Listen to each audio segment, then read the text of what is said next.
संत परंपरा, वारकरी परंपरा ही ज्वलंतपणे ही जागृत राहिली पाहिजे. तर संत दर्शन इथे आहे या मठामध्ये. अगदी अगदी हे विश्व पुण्यधाम नामाचं जे मंदिर आहे कैकाडी महाराजांच्या रचित, की इथं आल्यानंतर ज्यावेळी आपण ह्या मूर्त्या पाहतो, हा इतिहास पाहतो, हे पुन्हा एकदा आपल्याला प्रेरणा देऊन जातात.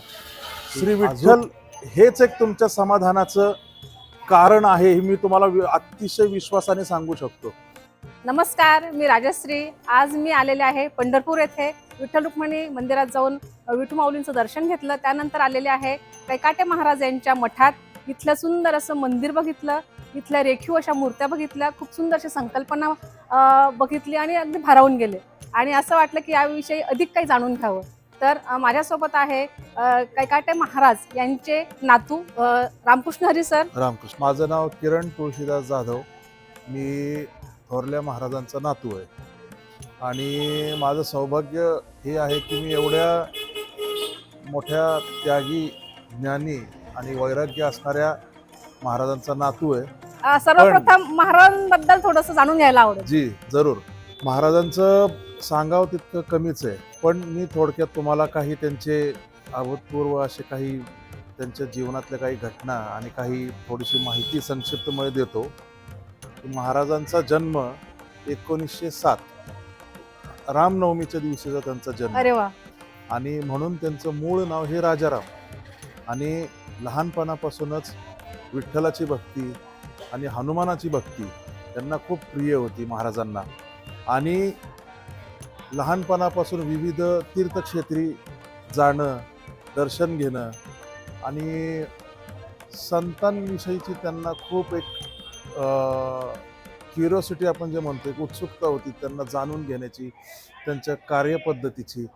म्हणून त्यांनी लहानपणापासून संत वाङ्मयाचा पण अभ्यास करायला सुरू केला. म्हणजे जगद्गुरू तुकाराम महाराजांचे अभंग वाचणे, ज्ञानेश्वर महाराजांच्या ओव्या, कबीर महाराजांच्या ग्रंथ वाचणे, नाथ महाराजांचे असतील, संत नामदेव महाराजांच्या अभंगांवरती वाचणे, त्याला समजून घेण्याचा प्रयत्न करायचे महाराज लहानपणापासून. आणि त्यांच्या जीवनातील उत्तर काळामध्ये ज्यावेळी ते हिमालयात ज्यावेळी तपस्येला गेले, तिथंच त्यांनी ठरवलं की आपल्या आयुष्यामध्ये जो शेवटचा काळ आहे तो आपल्याला पंढरपूरला व्यतीत करायचा आहे, विठ्ठलाच्या सेवेमध्ये.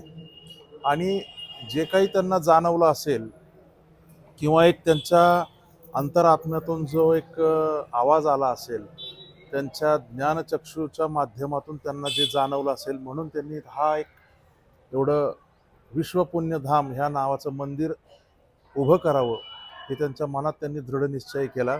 आणि त्या संकल्पनेला पूर्णपणे त्यांचे धाकटे बंधू ह.व.प. कोंडीराम काका यांनी साथ दिली. आणि त्यांनी मोठ्या कैकाडी महाराजांनी बोलूनही दाखवलं की मला असं असं मंदिर तयार करायचं आहे.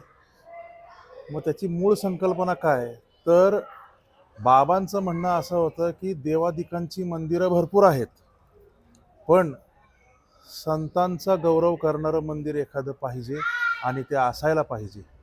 संतांचा गौरव म्हणजे काय, की ज्या संतांनी भक्तीचा सोपा मार्ग सांगितला, अन्नदानाचं महत्त्व सांगितलं, मानवांनो माणुसकीला जागा, जरा माणसात मिळवणी वागा, हे महाराजांचं ब्रीदवाक्य हे आयुष्यभर त्यांनी त्यांच्या प्रत्येक कीर्तनामध्ये हे भजनरूपी, अभंगरूपी हे लोकांशी टाळ मृदुंग हे लोकांशी ते भजन म्हणायचे की मानवांनो माणुसकीला जागा, जरा माणसात मिळवणी वागा.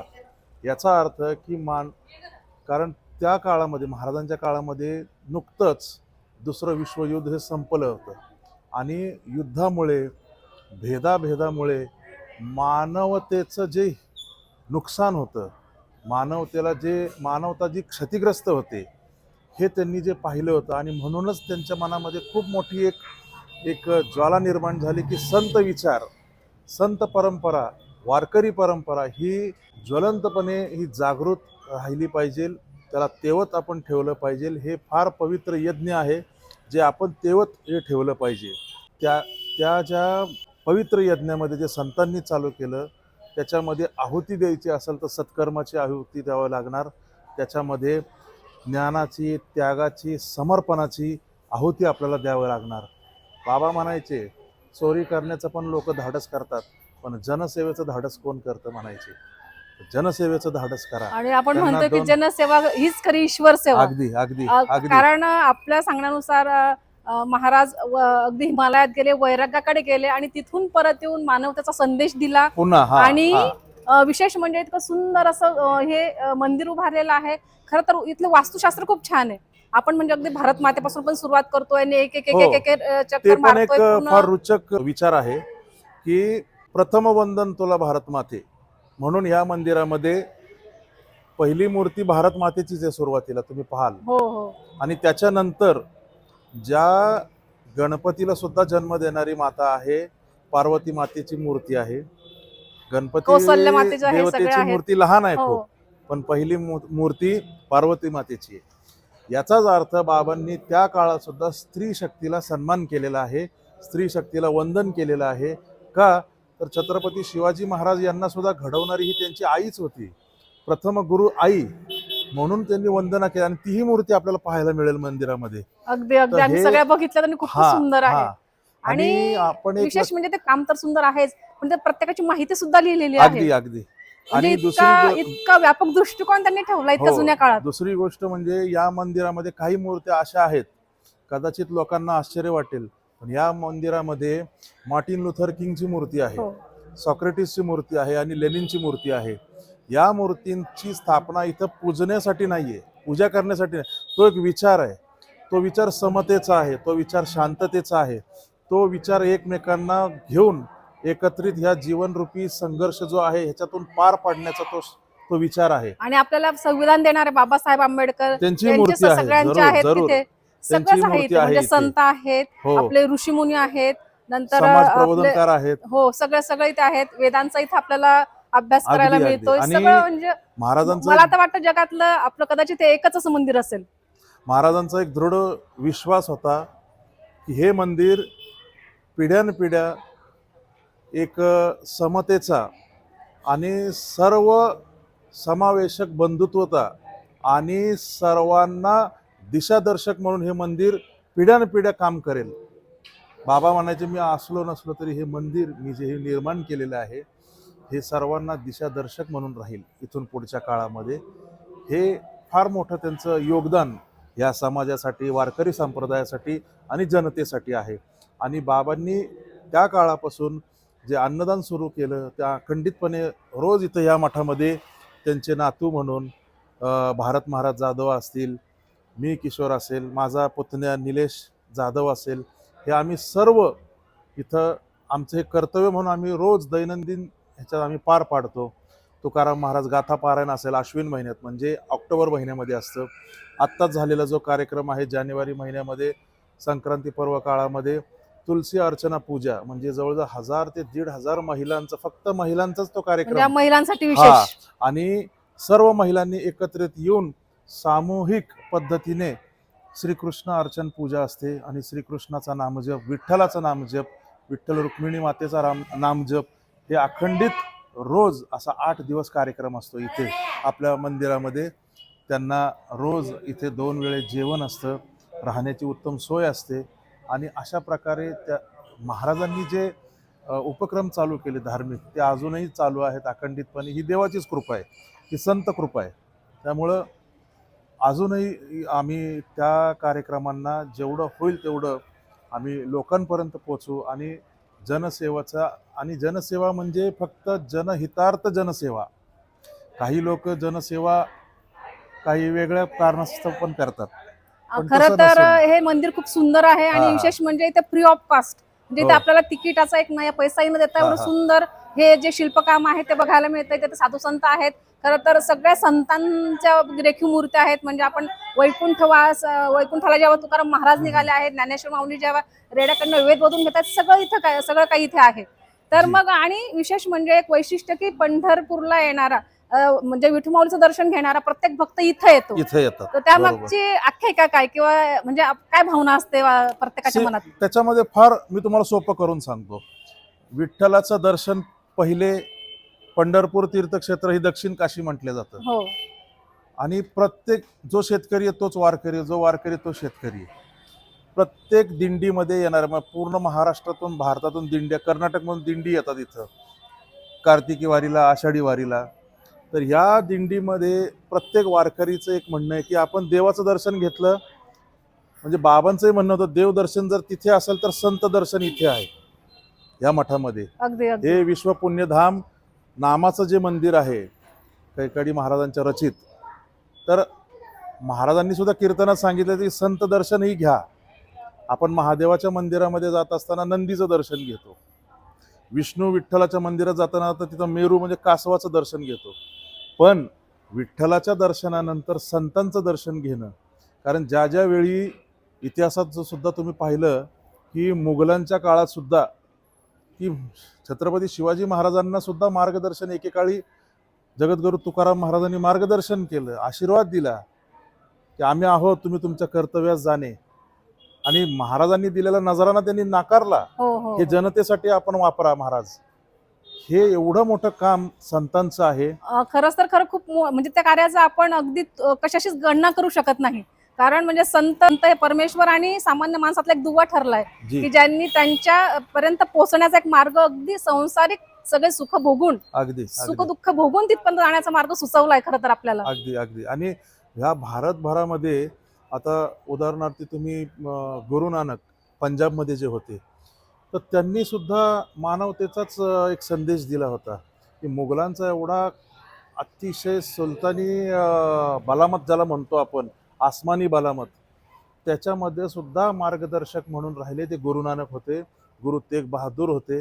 यांनी जनतेला जन आधार म्हणून राहिले, त्यांना मार्गदर्शन केलं. ह्या अतिशय अवघड काळामध्ये तुम्ही कसं शांत राहाल, तुम्ही कसं एकत्र याल, ह्याचं मार्गदर्शन केलं, अध्यात्म त्यांना सांगितलं. हे एवढं मोठं संतांचं काम आहे. आता मंगळवेढ्याला ज्यावेळी अतिशय अन्नाचा तुटवडा झाला, तर संत दामाजींनी धान्याची कोठारं खुली केली जनतेसाठी, गोरगरिबांसाठी. त्यांना धान्य वाटून टाकलं. त्यांना जगद्गुरू तुकाराम महाराजांकडे पिढ्यानपिढ्याचं जे काही कागदपत्र होती, त्यांचा सावकारी व्यवसाय जो होता तो सुद्धा त्यांनी इंद्रायणीच्या डोळ्यात इंद्रायणीमध्ये वाळवून फेकून दिला. दिली. नको हे बुडते हे जन न दखवे डोळा. त्यामुळे महाराजांनी हे असे पावलो. ज्ञानेश्वर महाराजांनी सुद्धा इतके मोठे श्रम, त्यांचा त्याग आणि त्यांचं समर्पण होतं की ह्या कुठल्याही गोष्टीमध्ये न पडता की फक्त जनतेला आपण कसा धीर आणि आधार दिला पाहिजे, हे सर्व समग्र संतांचं एक मार्गदर्शनपर ह्या कठीण काळामध्ये संतांनी मायेचा हात जनतेच्या पाठीवरून फिरवलेला आहे. आणि म्हणून देवाच्या आणि जनतेचा मधला जो दुवा आहे ना, आईसारखा, आईप्रमाणे, तो संतांनी ती भूमिका बजावलेली आहे. अगदीच अगदीच. आणि म्हणून आपण देहू संत तुकाराम महाराज जगद्गुरु जे आहेत ते, तसेच आळंदी संत ज्ञानेश्वर महाराज यांना आपण माऊली म्हणतो, अशा संतांनी ओळखले जातात. आणि विशेष म्हणजे सगळे काही संत आपल्याला इथं भेटायला मिळतात, ज्यांचं आपण दर्शन घेऊ शकतो. तर असं हे सुंदर असं जे मंदिर आहे ते फक्त आम्ही अर्धच बघितलं, तर उरलेल्या अर्ध्या भागात काय आहे?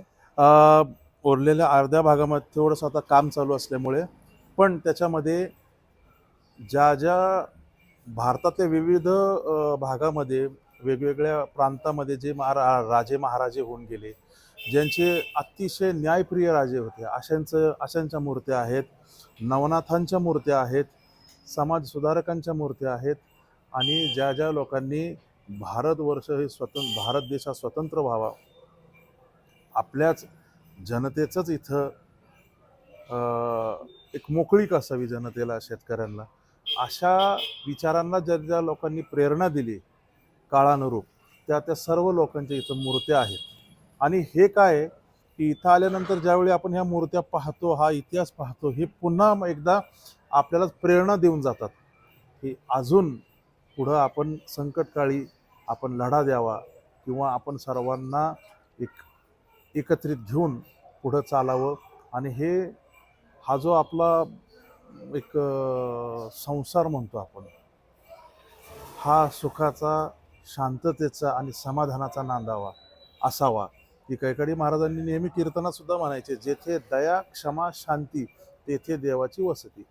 जिथं दया आहे, जिथं शांती आहे, जिथं समाधान आहे, तिथेच खरं तुमचं आयुष्य ह्या भवसागरातून पार पडू शकतं सुखरूपपणे, असा अगदी. महाराजांचा नेहमी संदेश असायचा. आणि आपल्या ह्या मंदिराला म्हणजे जे भाविक आहेत ते भेटायला तर येतात तिथे प्रत्यक्ष दर्शन घ्यायला, पण आपली वेळ काय आहे? म्हणजे हा, मग आता ह्या दर्शनाची वेळ सकाळी 7 वाजल्यापासून संध्याकाळी 7 वाजेपर्यंत आहे. आपण दर्शनाचा आनंद घेऊ शकता. हां, वारीच्या काळामध्ये थोडासा वेळ वाढतो, पण वारीच्या काळामध्येही तुम्ही दर्शनाला येऊ शकता अवश्यपणे. आता सोयी भरपूर आहेत, रेल्वे आहे, बसेस आहेत. वर्षभरात तुम्ही कधीही या.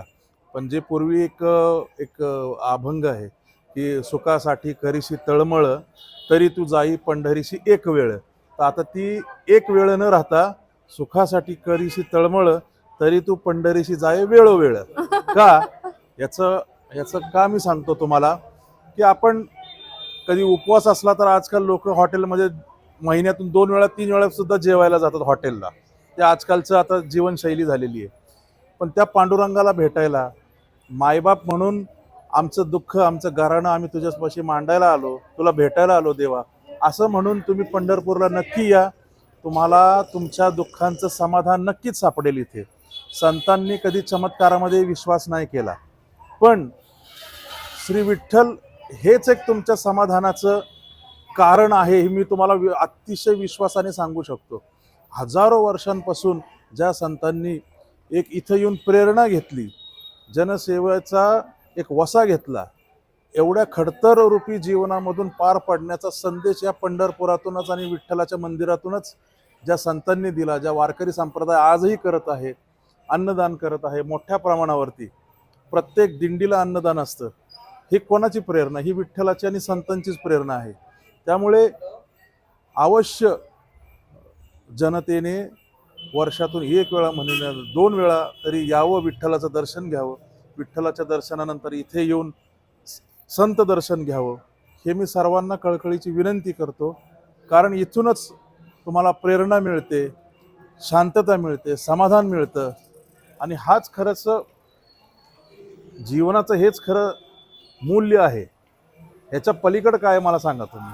असं कारण खरं अगदी आपण जीवन म्हणतो क्षणभंगूर आहे, हो, अगदी हो. आज आहे उद्या नाही अशी अगदी. परिस्थिती असताना आपण जेव्हा परमेश्वराचा धावा करतो, आपण घरात बसून पूजा करतो, तसं आपण थोडंसं बाहेर निघालं तर हे मंदिर जे आहे तिथे आपण व्हिजिट करतो, थोडीशी आपली संस्कृती त्या जपली जाते, तिथे कुठेतरी संवर्धन होत असतं, पर्यटनाचंही संवर्धन होत असतं आणि आपल्या ज्ञानात अधिकाधिक भर पडत असते आणि प्रत्यक्ष आपण जीवन बघत असतो आणि यातनं जो काही आनंद, सुख, समाधान आपण सोबत घेऊन जात असतो, त्याचं वर्णन अगदी शब्दात करणं कठीणच आहे. अगदी कारण डोळ्याच्या अगदी पारणं बरोबर. फिटेल असं ह्या मठातलं, मंदिरातलं सगळं, मूर्त्या वगैरे सगळं अगदी सुबक आहेत, म्हणजे त्याचं वर्णन आपण करू शकत नाही. तर त्यासाठी आपल्याला प्रत्यक्ष ते यावंच लागेल आणि इथे प्रत्यक्ष भेटायसाठी भेट एकदा तरी प्रत्येकाने द्यावी, एवढंच मी सांगू इच्छिते. आपण सगळ्या भाविकांना किंवा शेवटचा एक संदेश काय देऊ इच्छिता? शेवटचा संदेश म्हणणार नाही, पण हा वारंवार त्यांना जीवनात उपयोगी पडेल असा एक तो संदेश आहे, की सर्व संतांनी त्यांच्या अभंगाच्या माध्यमातून सांगून ठेवलेलं आहे, की अनाथांचा नाथ पंढरीनाथ. हे तुम्हाला आयुष्यात बरेचसे बिकट प्रश्न येत राहतील. जिथं जिथं तुम्हाला वाटेल ना, की आम्ही आज एकटं आहोत, एकटे पडलो, मागं राहिलो, हे कोणाला जाऊन सांगावं, तर जरूर तुम्ही पंढरपूरला या. विठ्ठल हा आमचा सर्वांचा मायबाप आहे, विठ्ठल माता रुक्मिणी आहे. तुम्ही कधीही या, तुम्ही दर्शनाला या, तिथं तुम्ही बसा, तुम्ही तिथं प्रार्थना करा. तुम्हाला बघा तुमच्या आयुष्यामध्ये काय बदल घडतात. मी चमत्काराची गॅरंटी देत नाही, पण तुम्हाला निश्चित पॉझिटिव्ह चेंजेस तुमच्या आयुष्यात जरूर मिळतील. ही विठ्ठलाच्या नामस्मरणात एवढी ताकद आहे, विठ्ठलाच्या नामस्मरणात खरंच तेवढी ताकद आहे. आणि म्हणून नामदेव महाराज म्हटलेले आहेत, नामाचा बाजार पंढरी, नाम घेऊ नाम देऊ, नाम विठोबाला वाहू. इथं विठ्ठलाला तुळस प्रिय आहे, याच्या पलीकडं विठ्ठलाला काही चालत नाही. फक्त तुमचा मनातला भाव आणि तुमची भक्ती. तुम्ही फक्त 1-2 मिनटं फक्त नामस्मरण करा विठ्ठलाचं, तुम्हाला काय समाधान मिळेल आणि कोणत्या प्रसंगावर मात करण्याची ताकद तुम्हाला देव देऊन जाईल, तुम्हाला नंतर लक्षात येईल ते. म्हणून सांगतो, कधी जरूर या विठ्ठलाला. आता बरेचसे लोक आहेत, त्यांचे आई वडील, आजी आजोबा काहीतरी येऊन गेलेले आहेत. ते का वारंवार येत होते?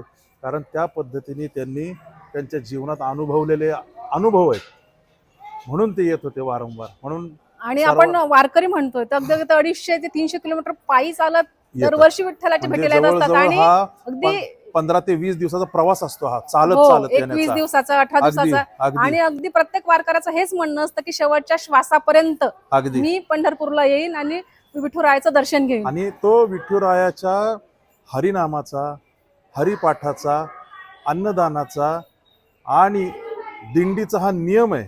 तो नियम मी पार पाडेल. पाय दुखतात, डोकं दुखतं, अंग दुखतं, ऊन असतं, कधी पाऊस असतो, वारा असतो, या सर्व प्रसंगांना तोंड देत देत पण मुख्य अगदी हरिनाम, चेहऱ्यावर प्रसन्नता, जे मिळेल 2 घास ते खाणं आणि चालत राहणं विठ्ठलाचं नाम घेत घेत. आणि तेवढ्या धैर्याने, तेवढ्या सबुरीने चालतात, तेवढ्या विश्वासाने चालतात ना, हाच खरा चमत्कार आहे विठ्ठलाच्या नामस्मरणाचा. तेच फार मोठी प्रेरणा देऊन जातं.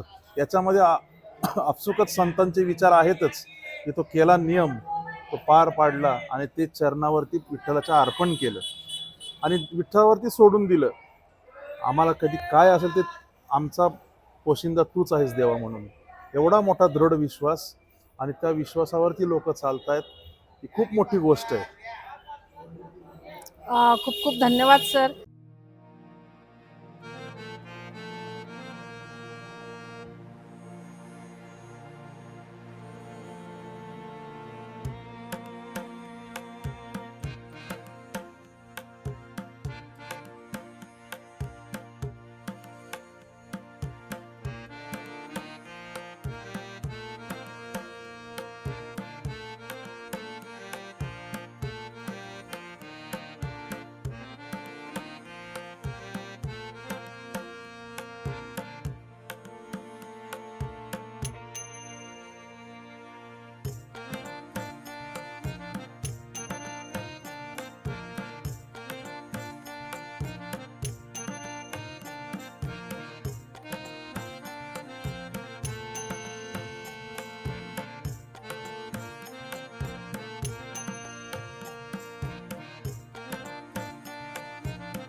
Thank you.